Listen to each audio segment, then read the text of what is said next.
Welcome to the AI Automations for Business podcast. We're your hosts, Katie and Noel, and we'll be discussing how you can use AI for your business along with the latest news, updates, and automations to help you stay ahead of the curve, allowing you to grow and scale your business more efficiently. Please be sure to subscribe, and I hope you enjoy this episode. Hello, welcome back to another episode. Hello, I'm Katie, and as always, I've got Noel here with me today. Hello. We are talking about all the updates that have recently come out. So, recording this, it's the start of October 2025. OpenAI released a ton of updates, and we're going to talk through several of them. Noel's already been talking my ear off about them, so now it's your turn to have your ear talked off. You lucky people. Okay, Noel, so we've got quite a few points that you wanted to talk about today. Where do you want to start? I guess we'll start with the one that they released the other week. So it's not just OpenAI that have been releasing stuff as well. There's been a whole host of other updates. Yes. Which we are going to go into on a different episode because there are so many. It's like me and Noel took 4 or 5 days off, and the AI world kind of just went, here's all of these updates, and yeah, we came back and we were like, oh my goodness. Yeah. This is a lot. It went a bit crazy, yeah. It did. I did put a post on a video in our community explaining all of the other bits, but yeah in this one, we're just going to go with OpenAI. And I thought we'd start off with Sora 2. So that was released first out of everything. So this is a new video generation model, isn't it? Yes. So the original Sora was highly anticipated. They showed some great videos within their promotional things and, their cherry-picked use cases. Yeah. And then people started trying it, and then we're like, this is a bit... Yeah. People have got funny limbs. They're not holding things right. I remember it well. There's things morphing, and it's like, it's okay. It's not great. It was not great. No, and no one really used it. So well, no one I know used it anyway. But so they released Sora 2, which is what they're dubbing as their GPT 3.5 era when it comes to video. So it's still not great, but going back to when we used to have like GPT 3 and 2, and then to 3.5, like that blew everyone's mind. So there is that big step change. But what they've decided to do with this is they put it into like a social media looking app. Yeah. I did see this. So it's like the likes, comment, shares. Yes, and you can like follow people, you can invite people to the platform and things like that. So I mean, we still don't have access to it in the UK, so I can't really go into too much. It's my personal experience, but I know, but it's really, really interesting how it all works. The outputs look better, and it also includes audio as well in there. So if you say, I would like this person, I want them to say this in a particular accent, it can actually do a British accent. I've seen evidence of it. And it will go off and create the video, and everything is as it should be. And I guess the big thing with this is with Google's VO models for video, they can only do 8 seconds. So OpenAI went, well, we're just going to double that, so we're going to do 16 because obviously, because why not? Yeah. We can do 8, great, we'll do 16. Yeah. And if you use it in the app, there's no charge either, it's free. So I'm not sure where they're recouping the costs from for that, but I'm sure we're paying for it somewhere. Yeah. Yeah. So yeah, it was really, really cool thing to see. Hopefully we get it soon. I'd like to have a go, see what it's like. But yeah, it seems very good. But also one really cool feature actually was you can upload your own likeness into the app.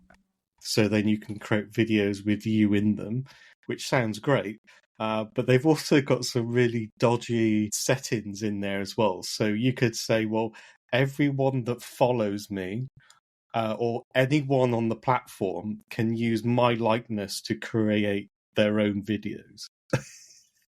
I was like, I'm not sure many people are going to tick that box.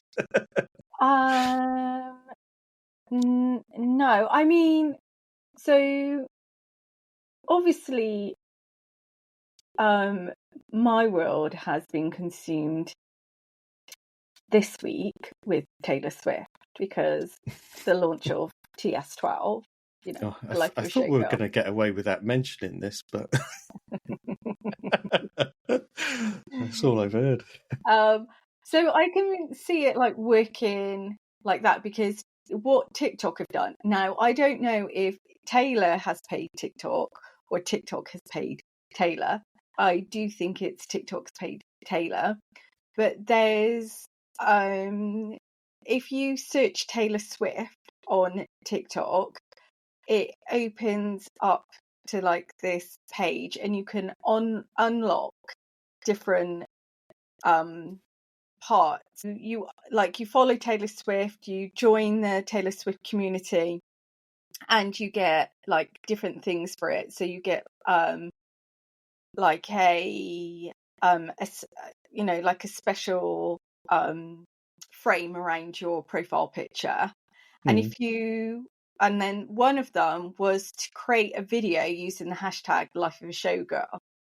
So I can see it working for something like that. So like maybe you want to include like, Taylor in the video, or even like I can see it working for like a K-pop thing. With the Demon Hunters, that it's like absolutely dominating the world at the moment. Your world, yes. No, not just my world. It like they've been on the charts for something like 8. So this is in the States. They've been in the charts for 8 weeks, and they've overtaken artists like Destiny Child. Okay. So again, because of course with like the K-pop bands, it's not just about singing, but it's also about dancing. So again, I can really see it working for something like that. But for the everyday person, I don't think it's something that we would be thinking about. But I can see it like, these huge global artists using it for something like, being on TikTok or something like that. Yeah, and I guess if there was kind of like a Teams account, so it would be like key people within the business, so you could create your promotional content with your marketing manager being the face of it or whatever, or the CEO, and then use their likeness. I think that could be quite good, but right now that's not that's not really an option. So it's one of those. It's really interesting. Like we hear about it and we first think, oh my God, that's really scary. Why would anyone do it? But then actually, just talking through the last few minutes, we're like, well, actually it could work for this, and actually it could work for someone who's maybe the face of a business, but doesn't actually create like the social media. They've got a marketing manager or a marketing team. Yeah, makes sense. Yeah. But yeah, no, overall, they're very excited to hopefully one day see if it actually works. Yeah. But yeah, so that was released, that was 2 weeks ago now, maybe a week ago. So yeah, it's been out a little while.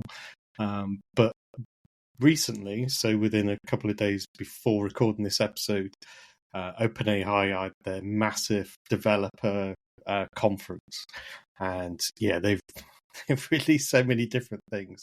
And the next thing on my list is Sora 2, but accessing it through the API. Yeah. So you can now create videos using the API. Yes. So for me, that's the only way I could do it. if I Okay. wanted to. So yeah. But we can interlink all of this video creation within automations and all that sort of stuff. So Yeah. you could have it in Make or N8N, Zapier, all those sort of tools, and automate the creation process. I would say that, again, we can still do 16-second videos, which is great, but they have like really strict guardrails. So you can't say, create me a video of Sam Altman, doing a speech about this, because straight away it will cancel it and go, no, you can't Yeah. do that. You can't have any, famous people in these videos or anyone that's recognizable. So Okay. there's been quite a few people who've run into that issue, even for like trying to create stuff for themselves, and they've gone, no, you can't do that. But one of the big pain points for me though is, although it's great that I could go off and use it in the API, I can't justify the cost right now. So with the API, obviously you've got to pay for your usage, Yeah. and for, let's say you're creating 16-second videos. They've got different models. So you've got like a really basic model, and then there's like a pro version, which is higher resolution and things like that. So you'll pay either between $1.60 to $8 per video. Yeah. And for me, I can't really justify that expense, because, with, especially things like video and image generation, you might get the generation back and be like, well, that's not really what I want, and you've probably already. Oh, okay. So Yeah. you can't then like go, I want to tweak this. So if you want to tweak it, it's like another $1.60. Yes.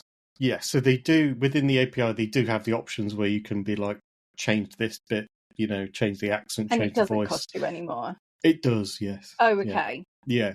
So it is built in, so it can be done, but you've got to watch out. Yeah. Yeah. So it's So I quite guess as well, expensive. like it all depends as well, like what you're using it for.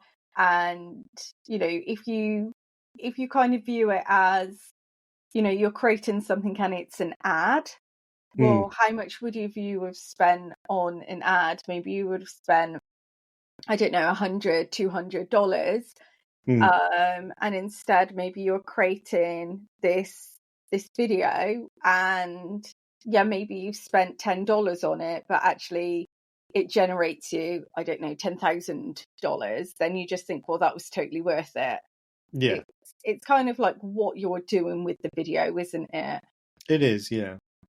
I would say, like, the easiest way to get started with all this would be to get the app first, because it's free usage, and then start learning how it works, building the prompts and things like that, and then once you've figured out how to prompt it for the things that you need, then chuck it into an API and then start automating. That's probably a lower risk, lower cost way of doing things.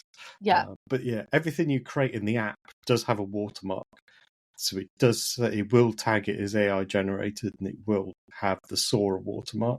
But anything on the API doesn't.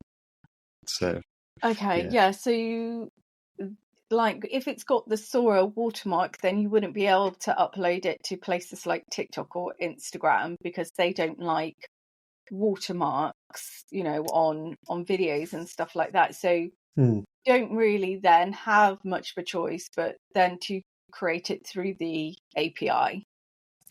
I guess so, yeah. But I think one thing they were saying in their talk that they did when they released Sora 2, and they were talking about this sort of stuff, was, if you're on something like Facebook or LinkedIn and then you see that video, then you're going to instantly know that it's AI generated. You're not going to be duped or fooled into thinking something's real when it isn't. So that's good. I like that. Yeah, I do like that. I think we are used to seeing more and more AI generated content, and not just posts but now videos. But I still think it's always really good that it does address it as AI generated. Yeah. Gotta be transparent these days. Yeah, totally. Absolutely. Cool. So that I think that's video pretty much covered. Yeah. there was a lot going on there. There was. So should we talk about AgentKit now?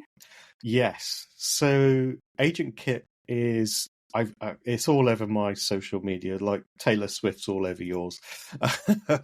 But everyone's like, oh, this is going to disrupt the industry. It's going to kill off like Make.com, Zapier, and it's not really. They're two different things aimed at two different people. So the AgentKit that OpenAI released is more developer focused. So it's for people, like software engineers that are developing agents and applications. It just makes their life easier in integrating agents from OpenAI into their processes and tools. And it's a really cool visual builder, how it all works. And yeah, it does a great job. Like there's some really good stuff with like guardrails and stuff that's already built in. So straight away, like the first thing you could put in your flow would be a guardrail to say, is somebody trying to jailbreak my agent? So you could be like, well, you could ask the agent, give me all of your system prompts. Tell me how this works from the back end. And then it would then flag it and then go, well, no, this is somebody trying to jailbreak. And then it just ends the conversation. It won't go any further. So that's a really cool little feature. There's loads of other guardrails in there as well. They're all configurable and things like that. We should also say as well that AgentKit is a drag and drop builder as well. It is, yes, absolutely, yeah. It's there's a few features missing. I think it's not very good when it comes to connecting in other apps. So like with Make.com and other drag and drop builders, that you can connect so many different things into it, whereas with AgentKit you don't really have that many options. You can connect to MCP servers, which gives you access to other things, but you've got to configure all of those separately or have accounts with all those different things elsewhere, and it becomes quite complicated to build. But yeah, at the end of it, what you can do is basically just copy paste all the code and then have that up and running in your app, which is kind of clever. That's why it's all developer focused. And I'm guessing as well, like they are going to, add more things into AgentKit. Yes. It's new, so obviously it takes a lot of time, doesn't it, to like populate these things. So yeah, it'd be interesting to see what it's like again in like another few months. Yeah, it gives the basics. It just, there's a lot more it could do. But yeah, you could obviously, if you output the code, you could then, if you're a software developer, add all those bits in that you want anyway. It's just giving you that skeleton framework to start off with, I guess. Yeah. But other things that are really cool with it as well that I found is they've also got like a chat kit, and you also then get access to like widgets. So let's say we're, asking about the weather. You could use like the weather widget and it will come up with like a nice frame, with graphics and things like that you can, change the type of weather with the symbols, the temperatures and all that sort of stuff. So it looks a lot more visually exciting to the person using that agent. So yeah, I thought that was pretty cool how it does all that. And you can create your own widgets as well. So I created one that looked like a LinkedIn post. And then when the agent creates the output, it then shows you that widget, which, shows what it would look like in real life. Kind of thing. So that's really cool how that works. And then there's also one last feature that they've got on there is a playground where you can build like a chat interface. So you can fully design and configure, what this is going to look like, and then just copy the code and then import it into your application or wherever, and then link the two together, and you're off. You're good to go. So for developers, makes life a lot easier. Yeah. For someone like me, there's still a learning curve. Yeah, for sure. I'll still be using other, no code apps to create agents for now. And that's totally cool. It's like, just use what you're comfortable with. Like, there's no like, you should be using this or you should be doing that. I just think very much like, go with like what you're comfortable with, what you're happy using, what works for you. Definitely. Yeah. Plus, also with the AgentKit, so you're locked in to their OpenAI's ecosystem. Yeah. When it comes to models, although I think they use an open standard within the code, so you could have potentially add Claude in there or other AI models in there if you know how to edit code, obviously. Yeah. Yeah. Cool. So that's AgentKit. It's not. Okay. It's not. Going to change the world. I just think let's see where it's at in a few months' time, because I think it will be in a completely different place to where it is right now. Yes, definitely. Yeah. Okay. Cool. So I feel like this is quite an exciting update. It's apps in ChatGPT. Yes. Now, annoyingly, this is another thing I don't have access to. Because I was saying earlier to you, it's like we could have used this yesterday. Yeah. When we were looking up hotels and stuff. Yeah. But what this does is you can basically type in the app. So let's say, for like hotels, you got like Booking.com or Expedia. So you could start off your ChatGPT with Expedia and then say, find me, I'm planning on going here. Can you find me hotels for this within this date range? And then it then triggers the Expedia app, and it then goes off, gets all the information, and then it will show you all the hotels or whatever you've asked for, whether it be flights or whatever, in like a really simple user interface. And then you can go, I like the look at that one, click book, and then off you go to the website to go and book whatever that is, whatever the hotel. So yeah, it's going to make life so much easier when you're using ChatGPT, and I think it's going to keep more people on the platform than like what we did, where we were searching and then going, right, now go in another tab, open Booking.com, have a look. I think that's what they're trying to do, isn't it? Like a lot of platforms, especially like social media platforms, they try and keep people on the platform for as long as possible. And I think this is their plan. That's why, they're bringing in all of these apps in. Like, to me, it makes so much sense. It does, yeah. And I think as well, like, I know ChatGPT has slowly been replacing Google. There's reports out there that like Google searches are down and obviously ChatGPT searches are up. That's why like we keep saying AI SEO is so important. If you haven't listened to that episode, go and listen to it. We'll link it below in the show notes for you. Because I really think that they do want to be the new Google, but I think they want to be bigger and obviously better than Google. So I think they want people to just open up ChatGPT and be able to do all of the things that actually they can do in Google, but all in one place. And like you were saying yesterday, when we were looking up hotels and actually flights as well, we were going, oh well, what about this one, well, let me look on TripAdvisor, because I am obsessed with looking at reviews for hotels. I don't want any nasty surprises when we get there. And we were going back and forth, whereas actually if we had access to this, like I think it would have cut everything down, by hours, because I was looking at it for hours. Yes, absolutely, yeah. At the minute the amount of apps that are available is very slim, but good thing for you though, Katie, in the future, and it has been announced, TripAdvisor will be in there. So you'll be able to do your Booking.com, Expedia, and then look at all of those reviews, or get AI to do it for you. Oh, I'm so happy. Like, this makes me so happy. Yeah. I do love TripAdvisor. Yeah, I know.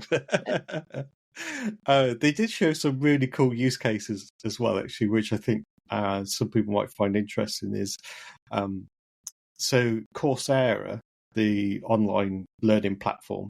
So if you've got an account there, you can basically say, Coursera, can you find me stuff that to learn whatever you want to learn?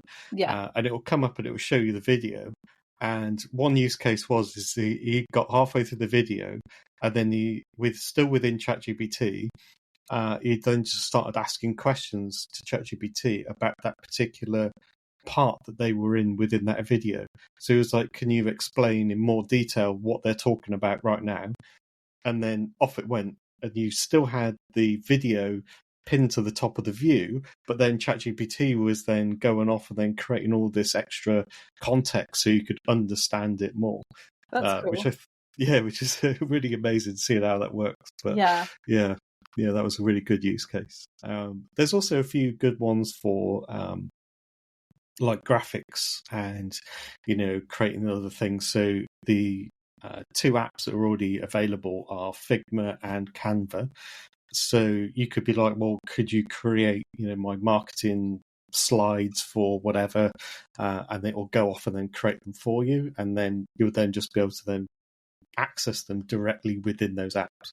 So if you created it in Canva, you could then log into your Canva account, and then they're all there ready to go. You could make your edits in there, That's pretty and then cool. download and put them wherever you wish. So there were some really, really awesome use cases there. Yeah, so I've got a list actually of apps that are available now. So it's booking.com, Canva, Coursera. Is that how you say it? Coursera. I always wanted to know how you actually pronounce that. I see them pop up all the time. Expedia, Figma, Spotify, and Zillow, which is the US version of Rightmove. Now, if Rightmove come on there, I can kiss goodbye a lot of time, I feel. Yes, yeah. We do all of your property searches. Oh, God. Amazing. And then they've also announced some that are coming soon. Mm-hmm. Oh, I've just had a look, and thankfully I can't see Rightmove at the moment, so that's probably no. But there is TripAdvisor. TripAdvisors. So we've got All Trails, DoorDash, Khan Academy, Instacart, Peloton, OpenTable, Target.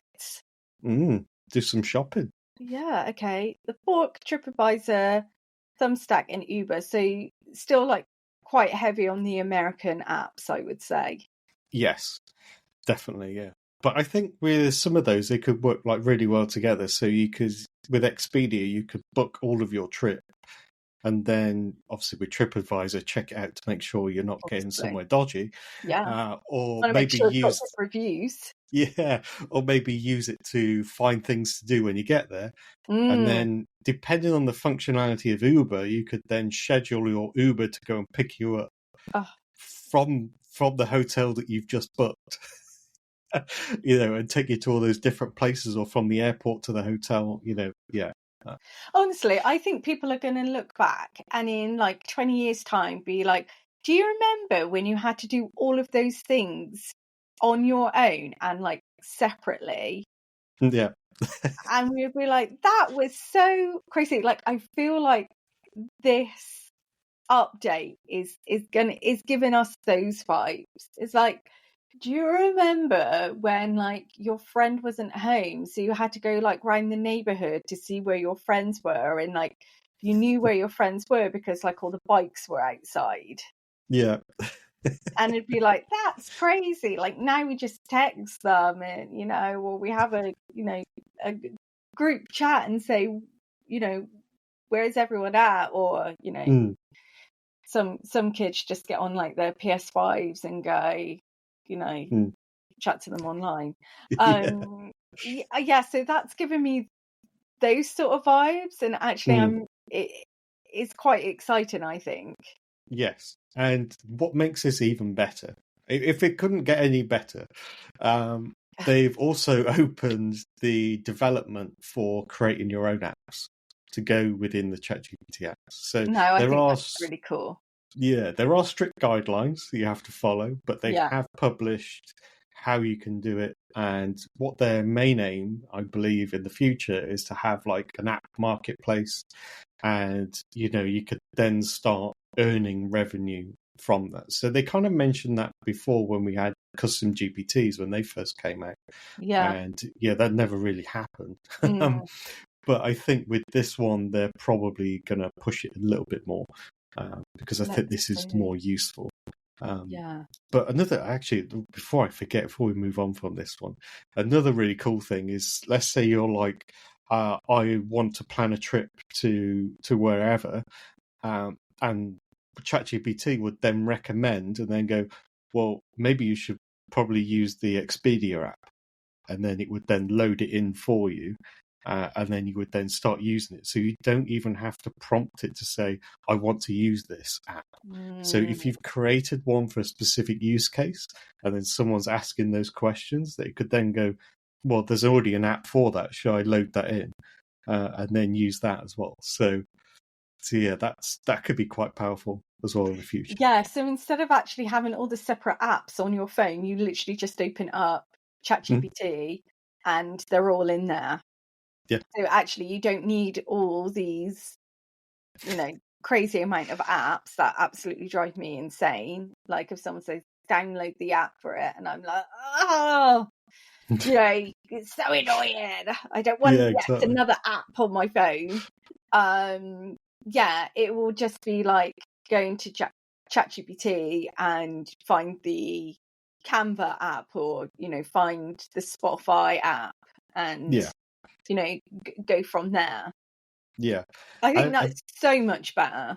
Yeah, and I think one thing that's just popped into my mind, and I've kind of forgotten about this, and most people have probably forgotten about it as well, because they've obviously got that partnership with Johnny Ive, haven't they, coming up?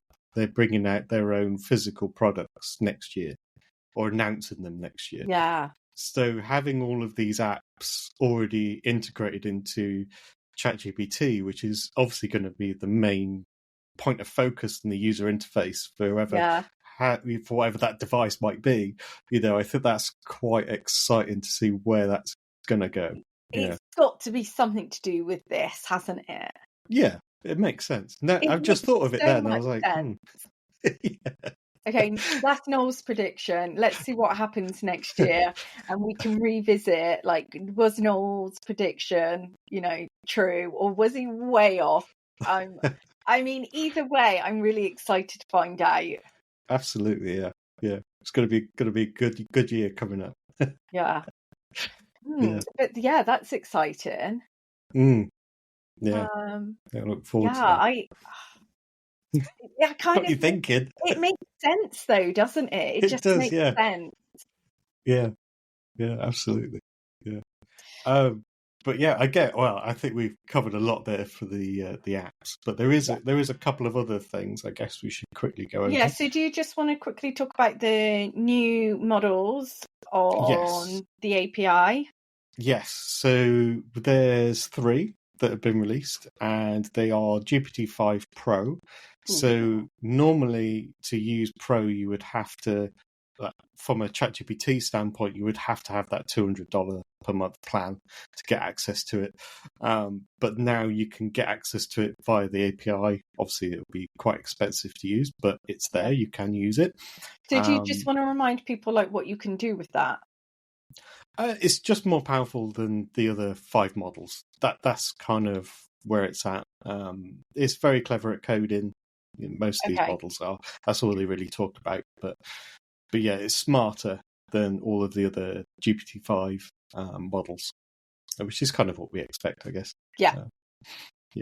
Another one is their real-time model. So they've got real-time mini. So that's 70% cheaper than the other real-time models. So these are used for conversations with AI. So you'd have a 2-way chat. Which I do love. Yeah. So these were kind of pricey, but now this new mini version is now 70% cheaper, and I think you can still control how the voice sounds and the accents and all that sort of stuff. You can program that in.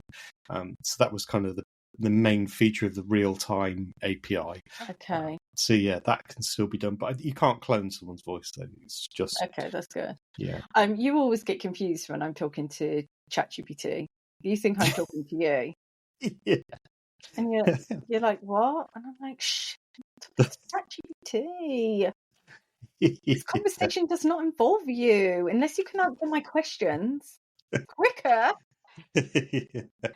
Yeah, more detail. Yeah. Oh, yeah, it caught Honestly, me it's out a so few good. times. Yeah, it's really cool. So yeah, Yeah. you'd be able to incorporate that into your workflows and things like that. Yeah, I'm sure a lot of people would be happier to use it far cheaper. Yes. And the other model was also a image mini model. So yeah, it kind of did cost quite a bit of money to start off with creating images, but now the mini version is not as clever. It's just as quick and it's 80% cheaper. So they yeah, are spoiling us. they are. This week has been crazy. Oh, goodness me. Yeah. So that's kind of a roundup of all of the extra models. But if you go to OpenAI on their website, and then actually it's openai.com/devday, that has all of what we've talked about. And, you've got all of the links to go and find out more, read the documentation. If anyone wants a bit more detail on, things that we've just kind of skimmed over or briefly talked about, that's the place. Obviously, we'll put that link in the show notes as well for you. Oh, definitely, yeah. Amazing. Well, thank you so much for listening to this week's podcast episode, and we will be back next week with another episode. So we'll see you soon.